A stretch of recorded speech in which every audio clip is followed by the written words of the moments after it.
Welcome to our weekly briefing. I'm Kevin Harrison, Community Engagement Coordinator for the Division of Diversity and Community Engagement. These weekly briefings are held in an effort to keep the campus and public better informed of the changes occurring at Wichita State. Following a university update and today's featured topic, there will be time for questions. The university is always looking for ways to enable students from all backgrounds to achieve their academic and professional dreams. That includes funding their success through scholarships. Today, we're happy to announce that the university has awarded roughly $1.2 million in scholarships so far this year. This includes a new $34,000 scholarship created by former Kansas Governor Mark Parkinson and his wife Stacy, which was recently awarded to 2 incoming freshmen. Also, the university recently announced the recipient of this year's $26,000 Lenora N. McGregor Scholarship. The recipient, Gabe Kamuri, is a senior at Lawrence Free State High School and plans to major in aerospace engineering and music performance. We look forward to having all our scholarship winners on campus this fall.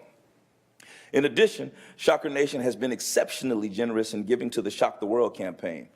In just the first 5 years of the campaign, contributions have increased scholarship awards by 50%, with the continued goal of raising additional scholarship money for students with financial need. To find out more about the Shock the World campaign and to donate, visit foundation.wichita.edu. That's foundation.wichita.edu. WSU's Teacher Apprentice Program, also known as TAP, continues to make a positive impact in communities across Kansas by helping to reduce the statewide shortage of elementary and special education teachers. TAP helps paraeducators become licensed teachers of record. The program, which is less than 3 years old, already has 430 paras enrolled, and 72 of the TAP candidates have received teachers of record status and have been hired by 26 school districts. We anticipate 50 candidates graduating this spring. To quote a special education teacher from Independence, Kansas, the WSU Teacher Apprentice Program came at a critical time. Not only were we able to fill 5 positions that otherwise would not have been able to be filled, we also have teachers in positions that we have known for at least a year as para-educators.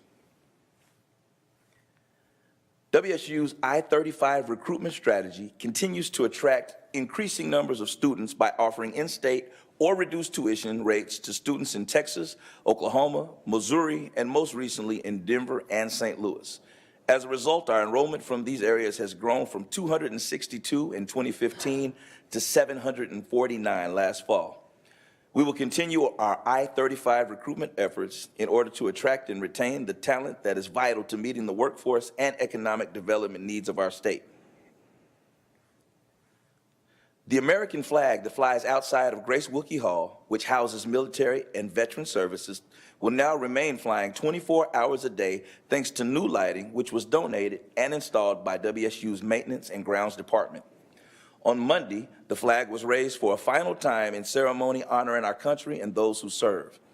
Military and Veteran Services Director Larry Burks said that the flag represents not only our patriotism, but also our unwavering dedication to the success of more than 900 active military and veteran students and their dependents. And finally, for those of you who haven't been over to Shocker Hall, the Cohen Honors College expansion is fully underway and expected to be completed this July.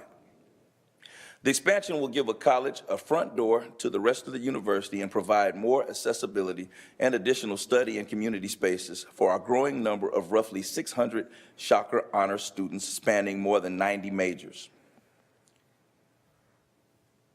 And now I'd like to introduce Dr. Dennis Levesey, Dean of the College of Engineering, to talk about the infrastructure needs within his college and how the referendum on academic facilities will improve learning opportunities for engineering students. Dr. Levesey. Thank you, Kevin. Thank you for everyone for having me here. I'm here to talk about Shock the Future. I guess I'm the last of the academic deans coming to talk about how the Shock the Future program impacts our colleges.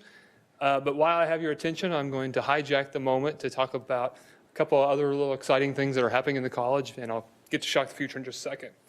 So one of the things Kevin was talking about was all the incoming scholarship recipients, and this is that time of year where we are bringing in new Shockers.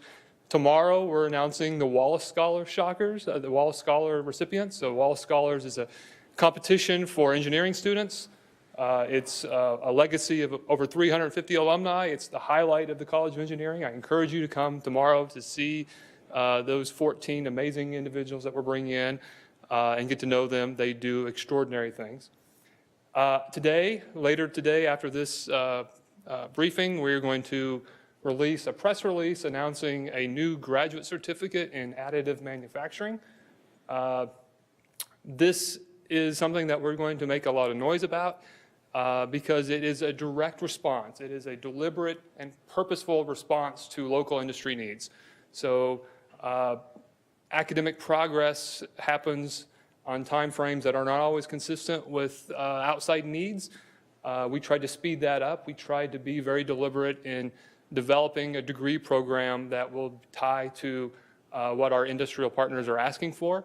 So of course, additive manufacturing is revolutionizing all of manufacturing these days. The ideas behind engineering design process are being revolutionized. And so in the past, when someone was designing a component or a product, you had to think about not only does it achieve the mission for what it does, but is it buildable? Additive manufacturing and 3D printing, whether you're using polymers or whether you're using metals, take away that constraint. And so that design process has changed. And so we have to train people to rethink the way they have developed products. We have to train people to understand the strengths and weaknesses of these different materials and the different technologies that are out there. And these technologies are changing every day. I mean, just last week or 2 weeks ago, Koch Disruptive Technologies announced a huge investment in Desktop Metal, which is a company that's on the forefront of this, and these sort of announcements are happening all the time. It's a graduate certificate, and a graduate certificate is sort of a new degree product, if you will. They've been around for increasingly over the past decade. A grad certificate is essentially half a master's degree, so it's usually about 12 to 15 credits, and they are usually used for two purposes. They're used as an add-on, sort of an area of specialization for someone who's in a master's or a doctorate program to say that I have this specific expertise. Or they're increasingly used as a standalone. And so we think that in our additive manufacturing certificate, we'll see students in both populations. So our existing students who are a master's student in industrial, aerospace, mechanical, even in electrical, that they would want this area of specialization where they could sort of show that they have this expertise and get that expertise. But we also see that it's going to be a place for people who have been working in manufacturing for a long time who need to sharpen their skills because technology is changing and they'll want to come. So this is exciting. We're very excited. We intend to continue to make sure that we align our degree offerings and our educational program offerings with local needs, and this is sort of a first step in that. Okay, but why I'm here, Shock the Future. So I try not to walk around, I like to walk around. The College of Engineering part of Shock the Future is related to applied learning. And so of course, WSU wants to be the international model for applied learning, and we're doing a really good job in doing that. And that's never more true than in our aerospace engineering program. So, of course, this is an aerospace town. We have a long and storied aerospace program, and our aerospace engineering students do amazing work. And we have 3 different wind tunnels in the College of Engineering that our students regularly use. So this is a picture of the 3-foot by 4-foot low-speed wind tunnel. And we have 2 supersonic wind tunnels as well that are in a room adjacent to this one. Our students in their senior design capstone project, they will design, build, and fly an airplane.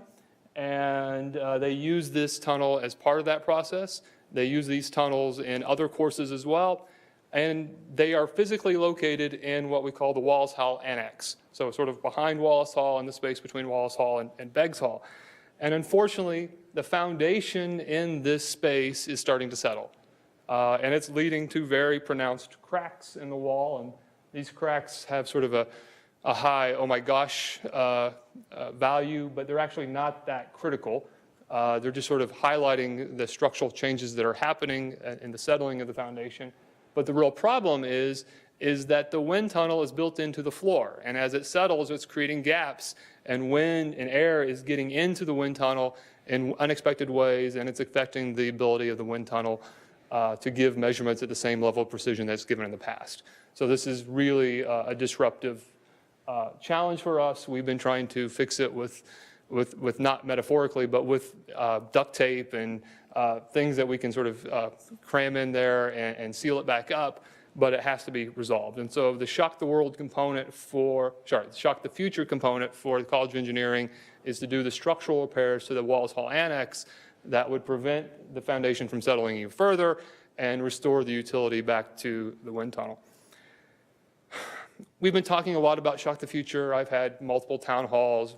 I've been meeting with students in every opportunity I can to educate them, inform them what they're being asked to vote upon. And a very common question that I have from engineering students is, why should I vote for this given the relatively small component of what's happening in the College of Engineering relative to the whole $38 million ask? And that's a very good question. And what I try to make sure that people understand is that the College of Engineering has done very, very well in infrastructure over the last decade. We have 2 new buildings. We have the Experiential Engineering Building. We have the P2, so the new Partnership 2 building where the Dean's Office Suite is, and our Engineering Student Success Center. We're in the process of restoring Wallace Hall, doing some very nice cosmetic upgrades to, we've already done the first floor, we're doing the second floor, and we're going to start the third floor this summer. So these things have been happening over the last few years independent of Shock the Future, and a lot of them have required a lot of university investment. And so for me and for the engineering student point of view in particular, I think that it's important to think about what of the overall investments being made in a larger context. We've done quite well, and this is our opportunity to share that with some of the other areas that need to see infrastructure improvements as well. And then I will add, of course, improvements to the library, improvements to Clinton Hall, which will be related to student success, and a lot of the student focus functions that we have on campus benefit us all. I'm going to leave you with this sort of blurry picture. And this is a picture of pictures on a bulletin board just adjacent to that 3-foot by 4-foot wind tunnel that I showed you to begin with. This is sort of a hall of fame, if you will, of people who've come through the aerospace engineering program and have used students as they were using these wind tunnels over, from the 80s, 90s, and on. And as you look at some of these yellowed old photos and start pointing people out, and the chair of aerospace engineering, Dr. Miller, was doing this for me recently. One is senior VP at Boeing. Another is a VP at Boom Aviation. Another is a test pilot. These people have gone on and done amazing things, and that highlights and that testifies to the strength of our aerospace engineering program. And my goal, my priority is that we be able to continue to provide those really meaningful experiences to our students so that the students that we have now and the students that we will have in the future can be able to do the same thing going forward. So with that, that was all I had prepared to say, and I'm happy to answer any questions.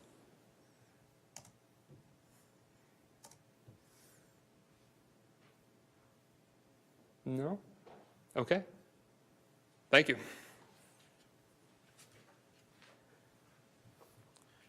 All right, let's give Dr. Levesey a hand for coming and sharing with us today.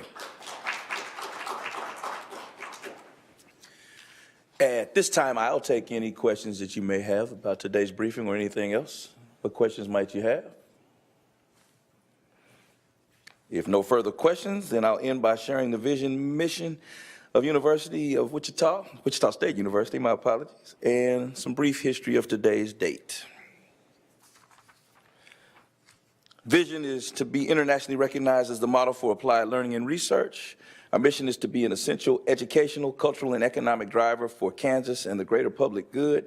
And in history, once upon a time called right now, this very moment, you have the opportunity to do something great. Don't let that opportunity pass by. Be unique, be stellar, be epic, be a shocker. That said, until our next briefing on Thursday, February 28th at 10 a.m., I'm Kevin Harrison, signing off.